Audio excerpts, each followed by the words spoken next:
There was a man named Job who lived in the region of Uz. He was a very honest man, a man of his word, completely devoted to God and hating evil.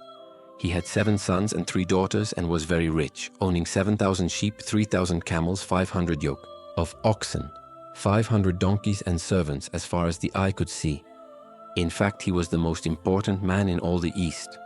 His sons used to throw parties at their homes and always invited their 3 sisters to celebrate with them.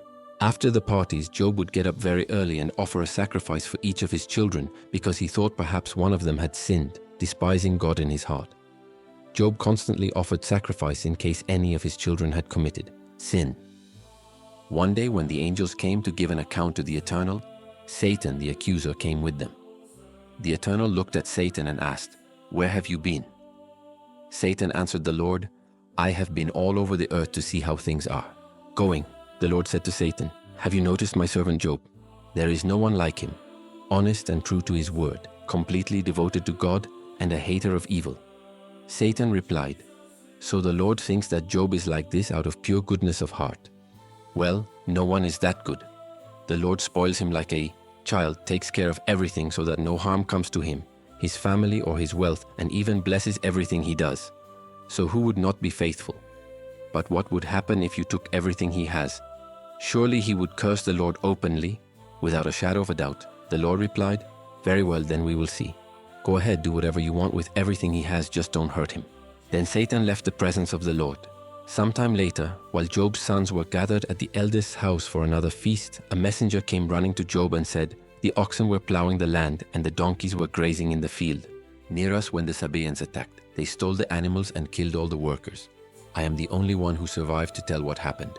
The man was still speaking when another messenger arrived and said, "Lightning fell from the sky and struck down the sheep and the shepherds. I am the only one who survived to tell what happened."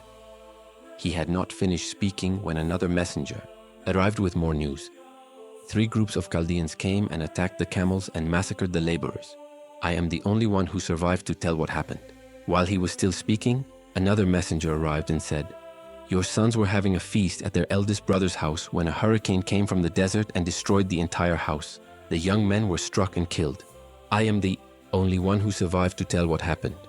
Job stood up, tore his clothes, shaved his head, and threw himself on the ground. There, prostrate, he praised God. "Naked I came from my mother's womb, and naked I will return to the bosom of the earth. The Eternal gives, the Eternal takes away. May the name of God be praised forever." Even though he was struck by so much misfortune, Job did not sin or blame God for anything. One day, when the angels came to give an account to the Eternal, Satan also appeared. The Eternal looked at Satan and asked, "And you, where have you been?" Satan answered the Eternal, "I have been everywhere to see how things were on earth." The Eternal said, "There is no one like Job. He is an honest man who is true to his word, totally consecrated to God and who hates evil. How upright he is. You even tried to destroy him, but it didn't work." Satan answered, "A man would do anything to save his own life. So what would happen if you took his health? He would certainly curse the Lord openly without a shadow of a doubt." The Eternal said, "Very well, then we will see. Go ahead, you can do whatever you want to him, but be careful not to take his life." Satan left the presence of the Eternal and attacked Job with a terrible disease. Job was covered in sores from head to toe. They itched and hurt so much that he took a piece of broken pottery to scrape the sores while sitting in the ashes. Then his wife said, "And you still maintain your integrity? Curse God and end it at once." But he replied, "You don't know what you are talking about. Have you lost your mind, woman? We receive good things from God. Why should we not receive bad things as well?" Despite everything, Job did not sin. When 3 of Job's friends heard about his suffering, they left their homes, Eliphaz from Teman, Bildad from Shua, and Zophar from Namath. Together they went to comfort and console Job. When they saw him, they could hardly believe what they were seeing. Their friend was unrecognizable. They wept in grief, tore their clothes, and threw dirt on their heads to show their pain. Then they sat down with him on the ground. They stayed there for 7 days and 7 nights without saying a word because they could see that their friend was suffering too much. Finally, Job broke his silence and cursed himself aloud. "Out the day I was born. Forget the night I was conceived. Let that day be turned into darkness, and let God above forget what happened. Blot it out of the books. Let the darkest darkness overtake the day of my birth. Let it be shrouded in mist and swallowed up by night. Let darkness overtake the night I was conceived. Blot it out of the calendar, and let it never again be counted as any other day. Let that night be reduced to nothing, and let no shout of joy from that night ever be heard. Let the masters of curses curse that day, and let it be swallowed up by the sea monster Leviathan. Let its morning stars lose their brightness and wait for the light of day that never comes. May they never see the light of dawn again. Why did you not keep me from coming from my mother's womb? Why do I live this life full of woe? Why didn't I die at birth when I left my mother's womb? There were arms to hold me and breasts to feed me. I could now rest in peace, sleep forever without pain, next to kings and authorities in ruins, or even with powerful men full of gold and silver. Why wasn't I buried as soon as I was born, like an aborted baby who never saw the light of day? There, the wicked no longer bother, and the weary finally have the rest they deserve. There, prisoners sleep peacefully, and are no longer awakened by the noise of the gods. Rich and poor, simple and powerful are there, and slaves are free from their masters. Does God care about giving birth to the wretched? Why does he let a person full of bitterness live? Those who desperately desire death cannot. Those who seek it more than the greatest treasure in the world consider the day of their death the happiest day of their lives. What is the meaning of life when it no longer makes sense? Why does God allow us to live if he has closed all the exits? Instead of food, only tears come to me. Instead of water to drink, I am served groans of anguish. My worst fears have come true. What I feared most has happened. My rest is disturbed and my peace is destroyed. No rest is left to me, and death has invaded my life. Then Eliphaz the Temanite answered, "Would you mind if I said something? In such circumstances, it is difficult to keep quiet. You yourself have done it many times. You have spoken words that have enlightened and encouraged those who were on the verge of giving up. Your words have given strength to those who were staggering and new hope to those who were on the verge of collapse. But now that it is you, you are discouraged. When you are struck, you are distressed. Should not your godly life give you confidence? Should not your exemplary life give you hope? Stop and think. Has any truly innocent person ever ended in misfortune? Or has any truly upright person ever been lost in the end? For I see that those who cultivate evil and sow misfortune reap exactly that. One breath of God and they fall. One blast of his wrath, and there is nothing left of them. Even the mighty lion, king of beasts, who has a fearful roar, is useless without teeth, for without teeth they are without prey. Their cubs must fight for their survival. A word came to me in secret, like a whisper that reached my ears. It came one night in a frightful dream after I had fallen into a deep sleep. Fear and terror stared me in the face. I shuddered from head to foot, and dread overcame me. Spirit was there and made my hair stand on end. I cannot describe what appeared. There was a figure before me, and in the silence I heard a muffled voice. How could a mere mortal be more righteous than God? How could man be purer than his Creator? For if God did not trust even his servants, nor even applaud his angels, how much more in beings made of clay, more fragile than a moth, who live today and disappear tomorrow, and no one notices, for they vanish without a trace. Just as when the tent pegs are sawn, the tent collapses. We die, and are no wiser for having lived. Ask for help, Job, if you think anyone will answer. To which of the holy angels will you appeal? The resentment of the foolish is what kills him. The envious anger of the reckless is what disgraces him. Myself have seen the irresponsible man who laid a foundation, and suddenly his house is cursed. His children are outside, mistreated and exploited, and there is no one to help him. To defend them, hungry homeless people plunder their crops, empty the fields, taking even the thorns. Dissatisfied with what you have, do not blame luck when things go wrong. Misfortune does not come from nowhere. Mortals are born to misfortune as surely as sparks fly upward. If I were you, I would run to God and throw myself into his arms of mercy, for he is great and his deeds are ineffable. There is no limit to his miracles. He sends rain on the vast earth, sends water to irrigate the fields. He raises up the humble, gives security to the afflicted. He thwarts the plans of the crafty who fail to achieve their intended result. He catches the cunning in their own plot. Their plans are swept away like rubbish. They are disoriented as if cast into darkness, and they cannot see even to put one foot in front of the other. But God saves the oppressed from the plots of death and the iron fist. Thus the poor have hope while injustice is utterly destroyed. How blessed is he whom God corrects. Take heed, do not despise the discipline of the Almighty. True, he wounds, but he also binds up the wound. He bruises, but his hand also heals. He delivers you from one disaster after another, no matter what. Calamity, evil will not reach you. In calamity, you will not let famine overtake you. In war, you will not be pierced by the sword. You will be protected from evil gossip and will live without fear in the face of catastrophe. You will not worry about disaster or famine, and you will walk fearlessly among wild animals. You will get along with rocks and mountains, and wild animals will become your good friends. You will know that your place on earth is secure, and you will look upon your possessions and find no lack of anything. You will see your children grow up and become numerous. You will have a beautiful family that will flourish like the grass of the field. You will live long and be like the golden grain that is gathered in due season. This is how it is, tried and tested. So listen for your own good. Follow my advice. Job answered, if my affliction could be heavy, if I could pile up all the burden of bitterness, it would be heavier than all the sand of the sea. No wonder I am bellowing like a beast going to the slaughter.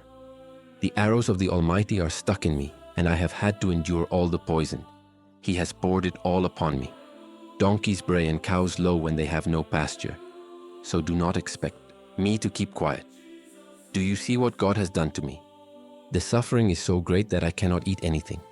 I have lost my appetite. My stomach is upset. I feel totally rejected. All I want to do is post a prayer, a last request to be honored. If only God would crush me and finish me off once and for all, I would at least have the satisfaction of not blaspheming the holy God before I am taken beyond my limits. Where is the strength to keep my hope alive? What future do I have that makes me want to continue? Do you think I am as strong as stone? Do you think I am made of iron? Do you think I can stand up by myself? Ah, I have no strength left. Someone desperate for friends should be supported, even if he gives up trusting in the Almighty. But my brothers are like streams in the desert. One day they are filled with water from the melted ice and snow that run down from the mountains. But by midsummer they are dry, a sun-baked crater. Travelers see them and go off their route, thinking they are going to quench their thirst. But they find only a waterless hole and die of parched throats. The caravans of merchants from Tema hope to find water.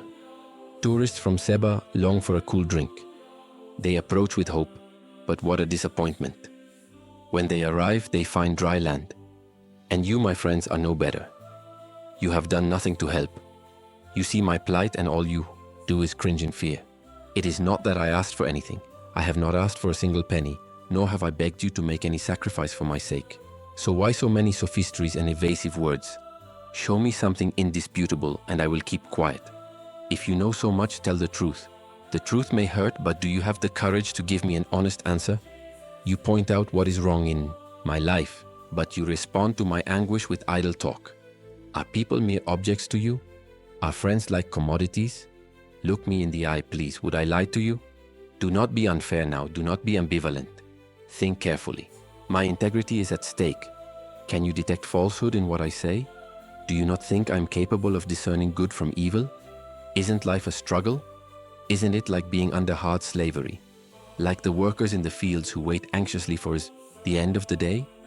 Like those who have nothing to look forward to but the day of pay? I am given over to a life that wanders and gets nowhere. Months of deceit, nights of anguish and misery. I go to bed and think, how long until I have to get up? I toss and turn all night. I can't stand it anymore. My body is covered with worms and scabs. My skin is scaly and hard. The pus never stops leaking. My days pass faster than the hands of the most skilled weaver. They go on to the end without hope. God, do not forget that I am but a breath. These eyes have seen goodness for the last time. And have you seen my end? Keep looking, but there will be nothing left to see. As a cloud evaporates and disappears forever, those who go to the grave never return to their family. Never return. Their friends will never be found again. And so I will not keep silent. I will speak out loud and clear my complaint against heaven. It is very bitter, but honest. Do you want to put a gag on me? As if I simply wish the storm would stop and the sea would calm down. When I think I will go to bed, and who knows, a nap will do me good. Nightmares come to frighten me and visions to terrify me. I would rather be hanged and die than go on like this living. I despise this life. Who needs it? Leave me alone. My life is worthless. It is nothing but smoke. What are mortals that you care about them and spend part of your day with them? Why do you come every morning to see how they are? Will you never stop looking at me? Will you not leave me alone, even so that I can breathe? Even if I have sinned, how can that hurt you? When you are greater than all and responsible for all men, why have I become your most important target? Why don't you simply forgive my sins and start over with me? The way things are going, I will soon be dead. You will look up and down, but I will no longer be around. Bildad the Shuahite began to speak. How long will you keep talking like this? You are talking nonsense, such nonsense. Does God make mistakes? Does the Almighty ever let anything slip? Of course your children have sinned against Him. Otherwise, why would God have punished them? Know what you must do. Kneel before the Almighty. If you are as innocent and righteous as you say, it is not too late. He will come running and make things right again. Restore everything. Even if you do not believe it now, you will be better off than you have ever been before. Take the matter to your ancestors. Study what they have learned from their ancestors. We have much to learn, for we are newcomers and life is so fleeting that we have no time. So why not let our ancestors teach us their wisdom and instruct us in what they know by experience? Can mango trees grow without soil? Can delicious tomatoes exist without water? Are not flowers beautiful before they are picked? But without soil or water, they wither faster than grass. This is what happens to those who forget God. Their hope comes to nothing. Their life hangs by a thread, for all their trust is in things as fragile as a spider's web. One shake and the thread breaks. One tries to hold on to it and the thread gives way. Or are they like thorns that spring up in broad daylight, invading the garden, spreading everywhere, spoiling the flowers and clinging even to the rocks? But when the gardener pulls them out by the roots, the garden does not even notice their absence. The sooner the wicked are gone, the better. Then the good plant can grow in its place. God cannot reject the good, and He certainly does not help the wicked. God will make you laugh again. You will still jump for joy. Your enemy will be in trouble, and he will see his house of cards crumble. Job began again. So what is new? I know all this. The question is, how can a mere mortal really be righteous in God's eyes? If we wanted to plead our case before Him or argue, what chance would we have? Not 1,000. God's wisdom is so deep, God's power so immense. Who could try to resist and still come out intact? He makes the mountains shake before they know what is happening. When He pleases, He shakes them and turns everything upside down. He can shake the earth until its foundations are shaken. He says to the sun, "Do not shine," and it ceases to shine. He covers the light of the stars. Alone, He stretches out the heavens and walks on the waves of the sea. He designed the Great Bear, Orion, the Pleiades, and the Southern Cross. We can never comprehend all this greatness. His amazing miracles cannot be counted. He moves before me, and I do not see Him. His presence is silent but real, and I do not perceive it. If He takes something without being noticed, who can stop Him? Who is to say what He is doing? When He is angry, nothing can stop Him. Even the greatest and most fearsome of monsters cowers before Him. So how can I argue with Him? How can I present a defense before God? Even if I am innocent, I could never argue. I can only throw myself at His feet and beg for the judge's mercy. Even if I appealed to God and He answered me, He still would not believe. Thus I am tossed about and the wounds multiply without reason. I cannot even run away and the suffering only increases. And for what? So that everyone can see that He is stronger. He plays with me as if to humiliate and intimidate me. Even if I am innocent, everything I say incriminates me. Even if I am completely blameless, defending myself will do no good. Believe me, I am innocent. I cannot understand what is happening. What is the point of life? It is all the same. There is no difference. For God destroys both what is evil and what is good and honest. When calamity strikes, it brings sudden death. He folds His arms, insensitive to the despair of the innocent. He allows the wicked to take control of the world, appoints judges who do not discern right from wrong. If He is not responsible, then who is? My time is short. What is left of my life is slipping away so fast that I have not even seen joy. My life is passing swiftly, like a swift ship, like an eagle swooping down to capture its prey. Even though I say I will ignore it all, I will look only on the bright side and try to keep a smile. All these misfortunes still eat away at me inside, for I know that I will have no relief or peace. I have already been declared guilty. What good will protest do? Even if I scrub myself all over and wash myself with the best soap I could find, I would be pushed into a bottomless pit until the stench was unbearable. God is not a man like me. He is not my equal for me to face in court. How I wish there were an arbitrator who could mediate, who could break God's deadly grip on me and free me from this terror so that I could breathe again. Then I would raise my voice and present my case boldly. But as things stand, there is no chance. I can no longer bear this life. I can no longer bear it. So I let it all out, holding nothing back. Every complaint and bitterness of my soul. Jah prayed, I will present what is in my heart. God, do not declare me guilty without letting me know what the charge is. You yourself created me and said I was good. So why do you put me through so much suffering? Do you reject those you molded with your own hands and bless the schemes of the wicked? Do you not see as we mortals do? Do you look only at appearances? You are not limited by time as we are. You have all eternity to do your work. So why do you search for guilt and sin in me as if you were looking for a needle in a haystack? You know that I am not guilty. You also know that no one can help me. You formed me like a vessel with your own hands, but now you are going to break me into little pieces. Do you remember that work you made with the clay? Now will you grind me to dust? Oh, the marvelous conception. The meeting of the masculine and the feminine. What a miracle. Skin and bones, muscle and brain. You gave me life. Unfathomable love followed me closely until I took a breath. But you never told me this part of the story. Nor did you imagine there would be more, that if I took a step, you would see and not let anything pass. If I am truly guilty, I am lost. But if I am innocent, it is no better. I remain lost. Bitterness flows within me. I am completely immersed in grief. I try to defend myself as best I can. But you are too strong for me. Implacable as a lion on the prowl. It is impossible. You always find new witnesses against me. And your anger only increases and accumulates on my pain.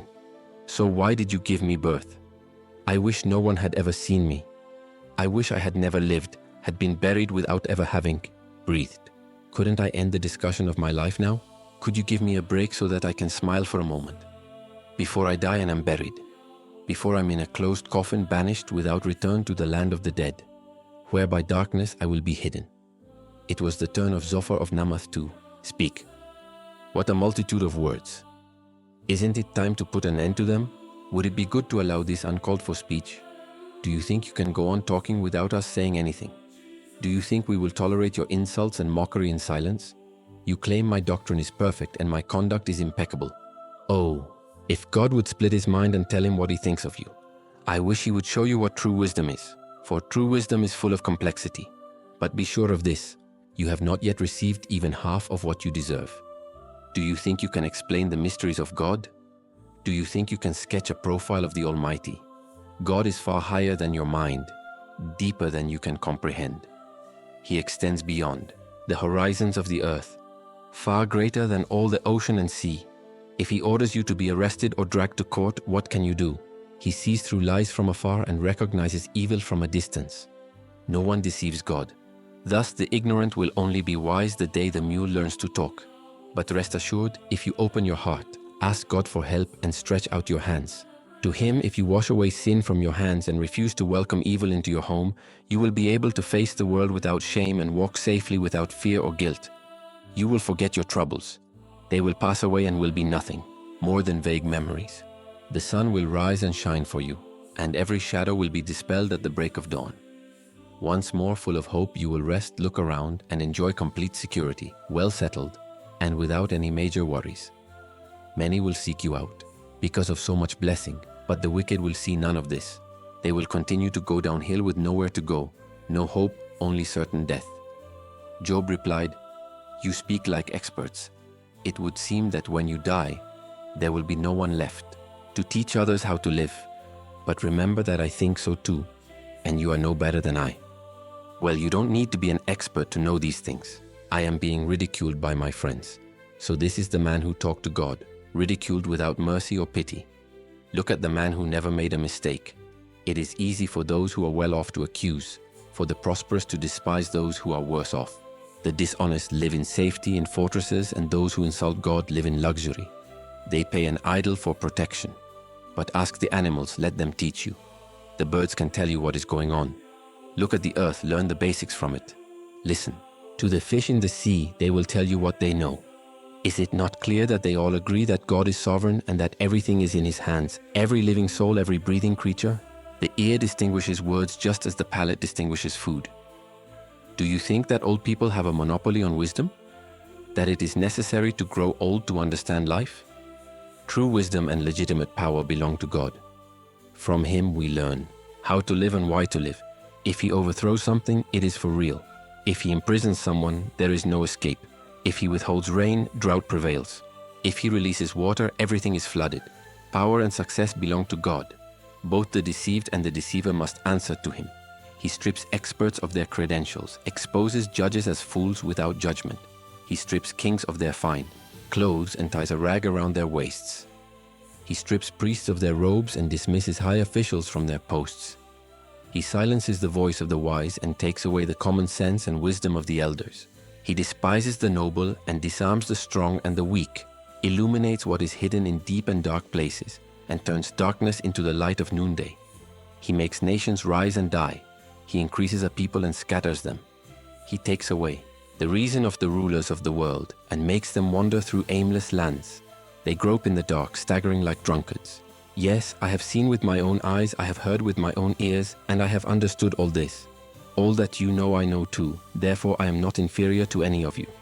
I will present my case directly to the Almighty, now I will appeal to God. I have already presented it to you, and what have you done?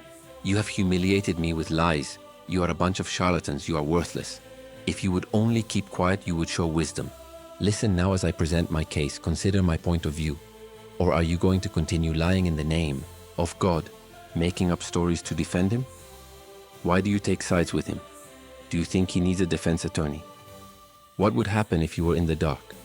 Your lies would convince a jury, but what about God? He would intervene immediately if he discovered bias in your testimony. Does not his splendor make you panic? Are you not afraid to lie so blatantly before God? Your statements are airy wisdom that should go to the gutter.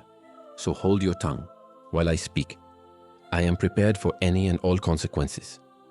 Why do I always get into trouble when I try to take charge of my life? Because even if he kills me, I still trust in him. But in fact, to the end, I will defend my innocence. Just wait and see my defense. If I were really guilty, do you think I would do this? Who being wicked would have the courage to appear before God? You should pay attention to what I say. Listen carefully with both ears wide open. Now that I have presented my defense, I am sure that I will be acquitted.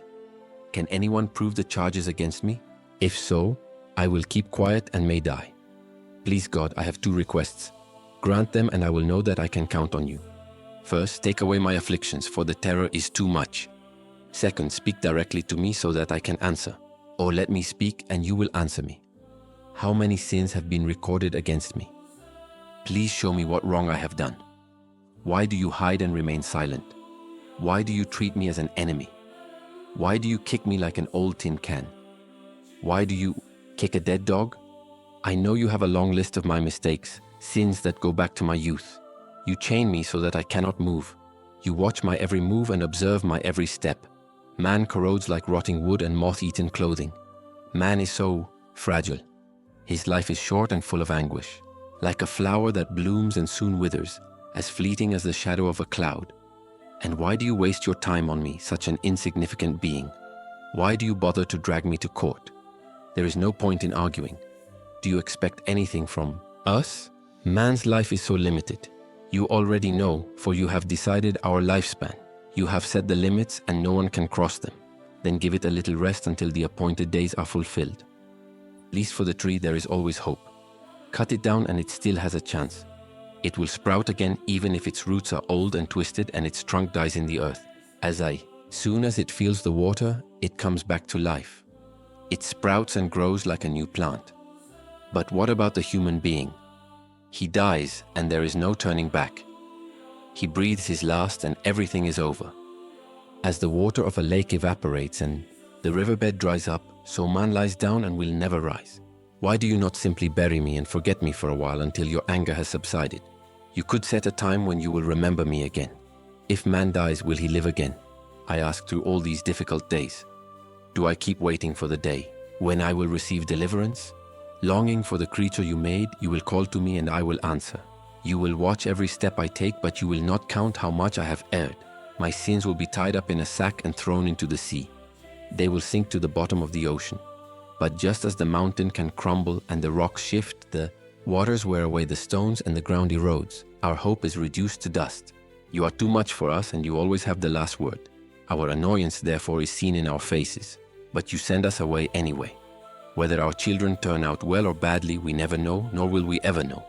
We only have to feel our own pain and mourn our own suffering. Eliphaz the Temanite spoke for the second time. If you were truly wise, you would not talk nonsense.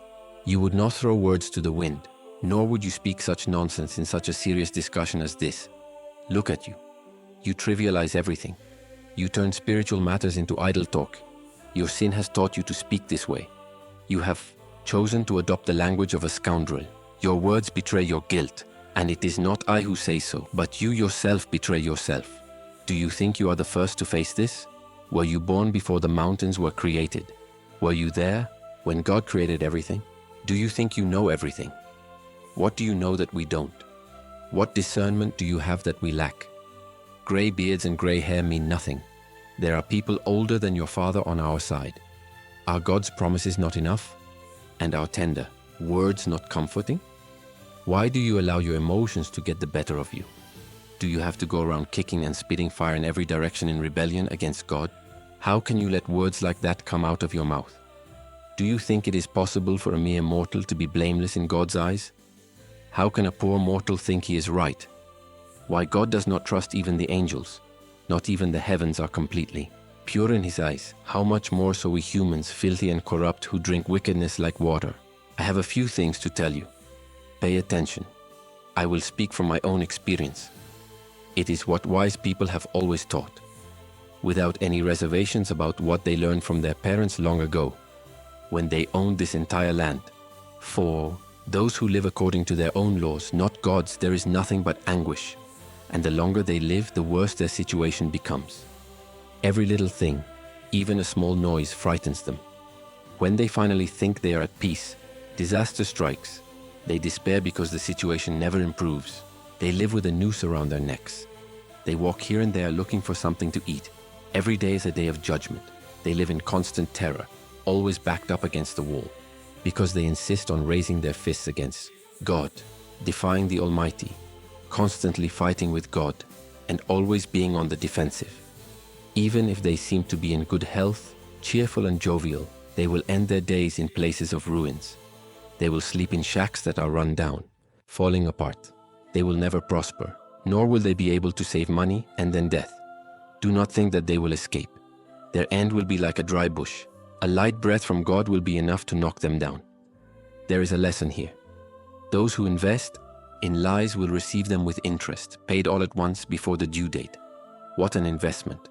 They will be like fruit destroyed before it ripens, like a flower bud plucked before it blooms. The wicked are fruitless. They have no value.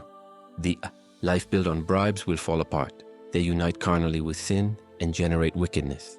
From their womb only deceit springs. Then Job defended himself. I have heard more than I could bear. You are fake comforters. Does this nonsense never end? What is the problem with you? Why do you insist so much on this?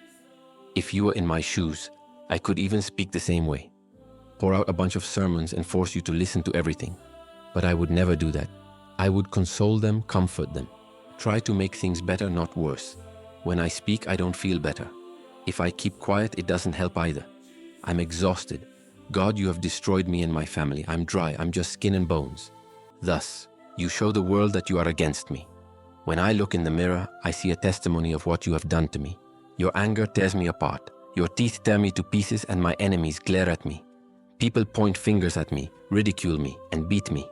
Everyone joins in persecuting me, and God just looks on and lets the wicked do it. They do whatever they want with me. I was minding my own business calmly when God struck me. He grabbed me by the neck and threw me from side to side.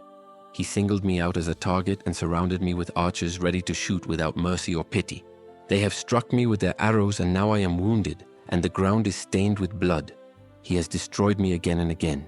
He has fallen upon me like a brave fighter. I have put on mourning clothes and prostrated myself with my face to the ground. My eyes are red from weeping and look at the circles under my eyes. I am like this. Although I have never hurt a soul and my prayers are sincere, O earth, do not hide the evil that has been done to me. Do not stifle my weeping or my protest. Know that there is one in heaven who knows the truth about me, an advocate who can clear my name, my protector, my friend. While the tears in my eyes are shed before God, he defends a poor mortal before God as one defends a great friend. For there are only a few years left before I take the path of no return. My spirit is weakened, my days are exhausted. The grave is open before me. Do you see these mockers who surround me? How much longer must I endure them? Oh God, I need your help, I need your assurance, for you are the only one who can do this. These people are no help at all. You know how insane they can be. Do not let them emerge victorious. Those who betray their own friends will teach wickedness to their children. God, you have put me in the mouths of the people and they spit in my face. I can barely see from crying. I am nothing but skin and bones.